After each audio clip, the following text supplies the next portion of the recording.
Welcome to the Times of Israel's daily briefing. Today is Wednesday, March 26, day 537 of the war.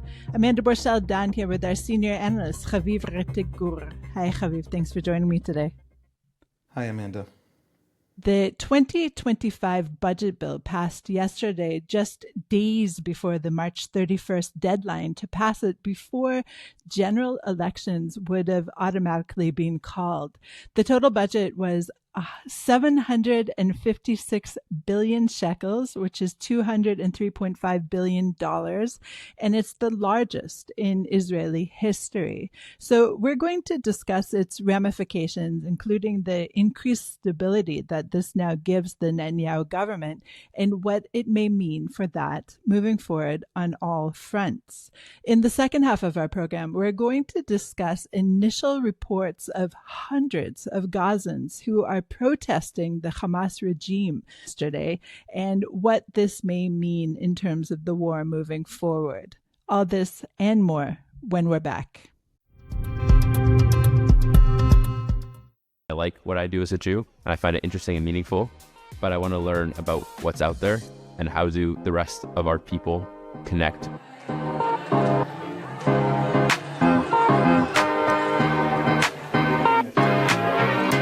You come in knowing some things, but nobody here knows everything, because everyone has had like puzzle pieces, and together we kind of make up this whole larger puzzle.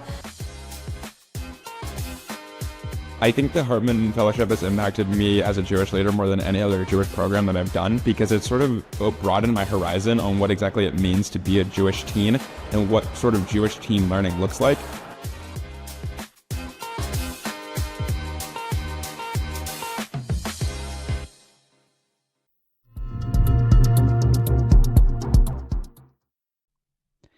The 2025 budget bill passed its final and third reading to become law yesterday afternoon, removing really a major threat to the stability of Prime Minister Benjamin Netanyahu's government. Lawmakers voted 66-52 in favor of the bill, which is, again, the largest budget in Israeli history. Finance Minister Bezalel Smotrich said that it contained, quote, everything we need to win on the front and on the home front. So, Haviv, before we turn to the nuts and bolts of the budget bill, I happen to know for a fact that nothing makes you happier than to discuss actually the importance of a budget. Obviously, it goes so far beyond just, balancing the books. So why is a budget important, and specifically this budget? A country's resources are limited, and it has to decide what it invests in. And in the case of a small country with tremendous public spending needs like Israel, something like a third of this budget is defense, is national security. That includes the police, but by far the largest budget, of course, is the IDF, the Air Force. The Mossad has something like, according to reports, doubled in size in the last 10 years or so. And so it's a country that has tremendous public spending needs, and how you prioritize that tells you everything about the country going forward and about the government's priorities. And this budget, unfortunately, tells us a lot of things that are very frustrating.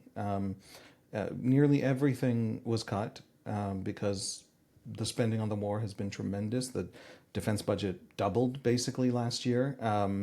And the few things that were not cut, but in fact expanded, are things that are going to hurt the country going forward. For example, massive increases to yeshiva stipends and budgets for the ultra-Orthodox community. A lot of it hidden outside of the actual yeshiva stipend budget. So, for example, 60 million shekels to foreign yeshiva students programs for yeshiva students coming in from overseas. Now, 60 million more than had ever been spent on those programs. There's not a massive flood of yeshiva students coming in from overseas. It was just a way to increase spending for coalition partners, while the medical basket, the health basket for government subsidized medicines as part of universal health care did not grow as quickly as it was slated to grow, while youth at risk programming were actually cut, while, for example, the rebuilding budgets for the North and South after the last 17, 18 months of war were shrunk in this budget to bring it within, fiscally responsible, right? So even as that was happening, budgets increased for the coalition partners that Netanyahu was most worried would flee his coalition. And that is something that I think has very frustrated a lot of people. And next week, we're going to hear the OECD will release its report on the Israeli economy. And one of the major expectations from that report will be the cost of living numbers. The cost of living numbers in Israel are among the worst in the developed world. Israelis spend vast, vast amounts. Much, much higher prices are paid at the supermarket on basic goods and services. And major reforms meant to tackle that are not in this budget. And so it's a very narrow political survival budget at a time when Israel, I think, as a country, as a public, deserves better. So, as you said, budgets show the priority of a nation, and it is no surprise to anyone in the world that the number one ministry receiving funding is the defense ministry. But I would argue that Israel still does kind of have its ducks in a row, meaning we have our priorities straight because the number two is the education ministry and the number three is the health ministry. So there is still emphasis being placed on these very important cornerstones in the Israeli society, no? At a very, very broad brushstrokes, absolutely. I mean, Israel has the most children per capita of any developed nation. And so the education budget is very large. And there's a big debate over whether we're spending enough or not spending enough, how you normalize an education budget, because 90%, over 90% of the education budget is spent on salaries. You build a school once and then you basically spend money on salaries in that school for the next, 50 years. And so how you measure salaries compared to other economies and their salaries is how you decide whether you spend enough on education. But education has always been the number two budget. I mean, for decades. I mean, 20 years I've been, a journalist, and 20 years I've been looking at education budgets, and for 20 years, I mean, and that's been true forever. And the health budget is actually one of the great success stories of Israel, because it is a very large health budget for a very fast-growing population. At the same time, we spend much less per capita. I don't remember the exact numbers, but it's less than a third per person than the United States. And the results of our health care system, in terms of actual public health, in terms of actual access to health care, especially at the lower deciles of the economy, are extraordinarily better. And so some of the fundamentals in this country, put it this way, American progressives would love if they got to know, right? But at the same time, there is a distinct, separate Haredi welfare economy being built. And there is a smaller, but also problematic in the same way for the same reason, in that it incentivizes lack of work. It incentivizes lack of public service. It incentivizes things that are a drain on the economy in the Arab community. In the Arab community, mostly with women. In the Haredi community, mostly with men. These are cultural choices. But the net result is that and I just want to say, per capita, it's much larger in the Haredi community as a function of coalition politics.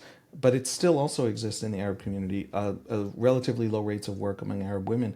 But the long story short is that these are now very large percentages of the population, right? I mean, we're talking about the ultra-Orthodox community alone is 13% of the country, and probably the numbers are somewhere between 20 and 25% of the kindergartners in the country. And so if they are incentivized on a mass scale by their own political apparatuses and the coalition politics around this government, and past governments and possibly future governments, not to work because someone else will cover them, that's a massive drain on the economy that's going to bode very badly for the Israeli economy going forward. This budget, because of Netanyahu's precarious political position as he tries to navigate surviving October 7, basically, still 18 months later, only doubles down on all those problems. And it does so very publicly and in ways that are that are very, a little bit ridiculous and very frustrating. I mean, the things that are cut, and you know what, maybe needed to be cut just to be responsible, but those things hurt, and they hurt the people who are most hurting now. And at the same time, you have just hundreds of millions of shekels being spent just on his coalition partners. So let's talk about the opposition's blowback. And in many ways, since they are such a minority right now and Netanyahu's coalition is so stable, it's kind of like a lot of thunder but no lightning. But opposition leader Yair Lapid termed the budget the, quote, greatest robbery in the history of the country versus the greatest amount of money being spent. And other opposition leaders railed against the budget, including National Unity Chairman Benny Gantz, who dismissed the package as emblematic of the government's, quote, disconnection and shamelessness. So you have already discussed how a lot of the spending is for the coalition partners. What are they saying about this budget?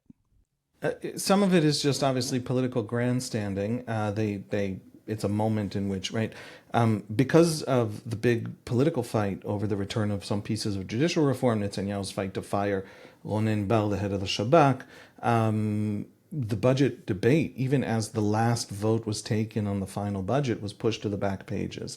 And some have argued, and I think it's a reasonable argument, because this is how all political campaigns work, that if you're going to pass an unpopular budget, it doesn't hurt to start a massive page one kind of crisis to push that budget through, stabilize your government for another year, and then let the crisis itself die down. In other words, maybe there was a little bit of politicking going on here. I don't think that's a conspiracy theory. I don't think it's unreasonable. We have seen it before from Netanyahu and from all other Israeli prime ministers who had bad budgets to pass. So that's, they're trying to push back to the front page something that is unpopular. Unpopular, by the way, among Likud. For example, benefits are dropping on working class Israelis, and taxes are rising on working class Israelis. Everybody who owns a small business in Israel saw their value-added tax rise from 17% to 18%. And this year, and that's not small if your margin is not a lot of percentage points of your total revenue. And so the working class is paying more. A lot of Israeli businesses went under because of the war. A lot of people have sacrificed tremendously. And one of the conditions of the Haredi community for agreeing to this budget, and there was a debate, and Goldknopf from the United Torah Judaism Party was against voting for the budget. And then there was a whole big fight within Haredi politics over whether to go forward with it or not. Well, one of the conditions is that the government is now also for the Haredim stabilizing the government for the next year, is that the government is now going to pass draft exemption law that further doubles down on this exceptional both welfare and also non-serving Haredi population. So they want to put that onto the front page, and it's really hard for them to. Bezalel Smotrich is the finance minister. He's also a free market guy. He knows in great detail the problems with this budget and why it will actually be an anchor on the Israeli economy, dragging it down. And 3 days before the budget vote, the government approved 13 new settlements that had been non-recognized or neighborhoods of other settlements. They gave them official recognition. So he comes from the religious Zionism movement and also from the settler wing of the religious Zionism movement. And his people got this gift from the government just in time to cover for an unpopular budget. So you see it throughout in all the different constituencies. They planned a deployment of a problematic budget. Look, the deficit spending is something like 4.9% of GDP. And if you take these numbers projected forward, this is something that was in the business papers this morning, we're going to have 3.1% of GDP deficit spending for next year's budget based on the same formulas. It's going to rise and rise and rise. And so somebody has to change the direction. And if Netanyahu's next government, if he wins the next election, and it's as narrow as the polls have been telling us for the last 7 years or so, since 2019 and going forward, he'll need the Haredim just as much, and the direction will be even more so in this direction. So it's a problematic budget, and it's a problematic direction for the country. And ironically, Netanyahu knows that better than just about any other politician in Israel. His very ideology in economic terms is, right, that free market kind of ideology that doesn't want massive government welfare spending to disincentivize work. Okay, Haviv, we will discuss more on this in future episodes, but in the meantime, we'll go to a short break and then talk about what's happening in Gaza. This is a hard question, maybe an unfair one. So I'm going to ask this question. It's going to sound hostile, but it's not.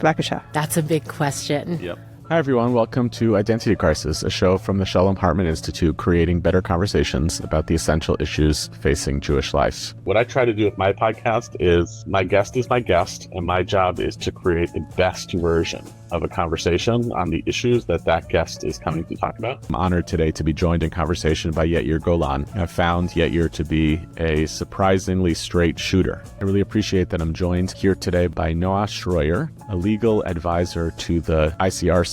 Rula is here together with me at this conference, one of several Palestinian citizens of Israel participating in this effort. Thank you, Rula, for joining in this conversation. I'm eager to have you on the podcast. We're actually talking to each other and not just... Thank you for this. Thank you. I will surely agree that this is one of the best conversations I've had in a long time. Listen to Identity Crisis with Yehuda Kurtzer, wherever you get your podcasts.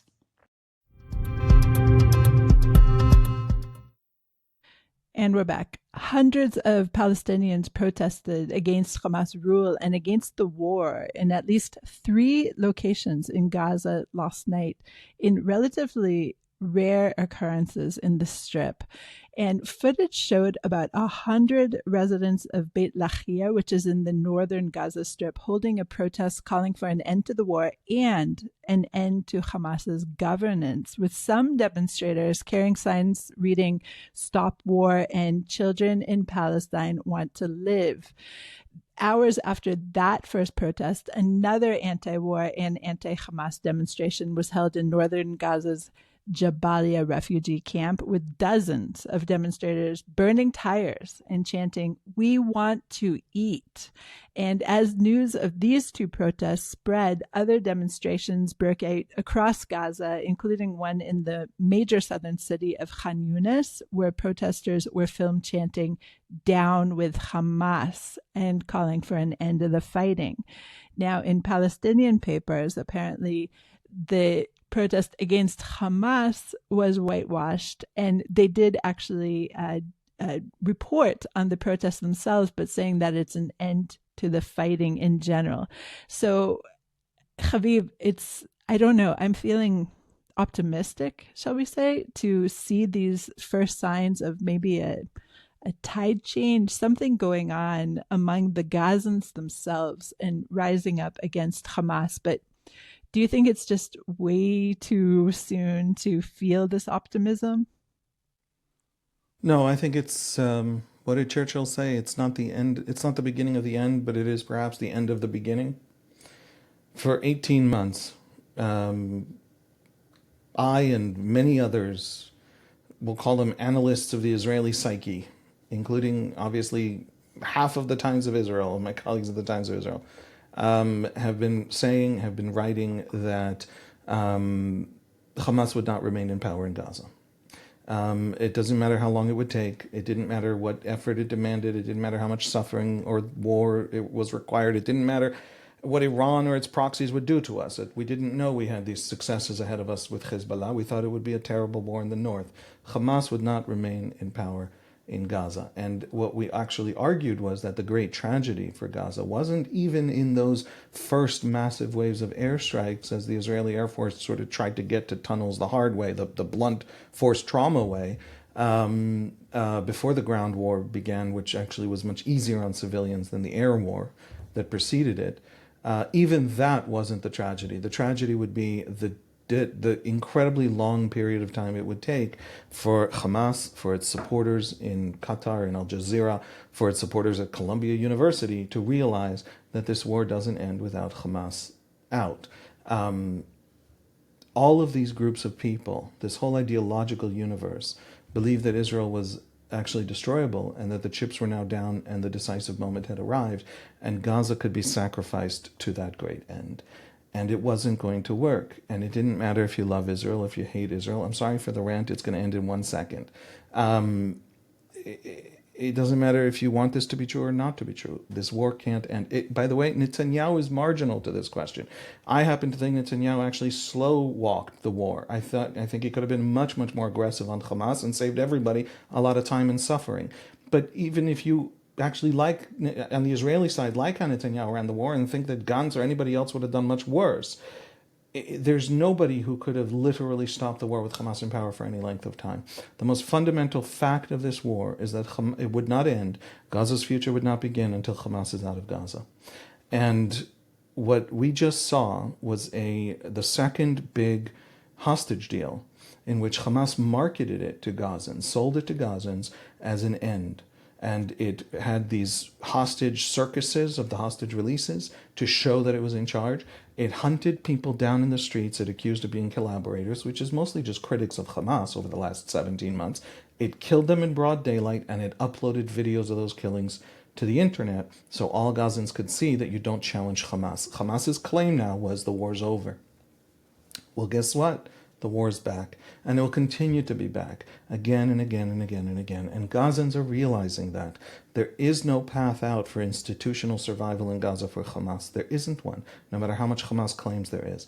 All that is left for Hamas to decide is how much Gaza pays before it is willing to let go. And that is a basic truth of this war. And some of us were saying it 18 months ago. And some of us were saying that it'll take them forever to figure this out. I actually used the word 3 years at one point. So what is happening right now? What is happening right now is that Gazans have now realized large numbers. If 1,000 protest, 100,000 think it. And if 10,000 protest, 1 million think it. Gazans are realizing that Hamas actually has no path out, and that Israel will not live next to Hamas, and that Gaza's future begins when Hamas leaves. So I think this is the end of the beginning. And ironically, I also think that it'll take much longer for Columbia University protesters and Al Jazeera reporters who did exactly what you said. Not only did they report the protests as anti-war protests rather than specifically anti-Hamas's war protest, but they didn't show up to the protests at first. And there are all these tweets in Arabic among Gazans. Anybody see that particular, Al Jazeera journalist who's been out in the front lines all these 18 months? Anybody see him, or is he asleep at home this morning because it's such a, I don't know what, late morning to wake up, right? They're all mocking Al Jazeera for being unable to grasp this. So Gazans are realizing it first. Their ideological enemies will realize it last because they've spent 1.5 years willingly sacrificing Gaza to their ideology. This is the end of the beginning. I want to believe you, Haviv, but what makes me a little nervous is we've been seeing in the past several days that there have been some rockets coming from Gaza, and they're not apparently being shot by Hamas. They're being shot by Palestinian Islamic Jihad.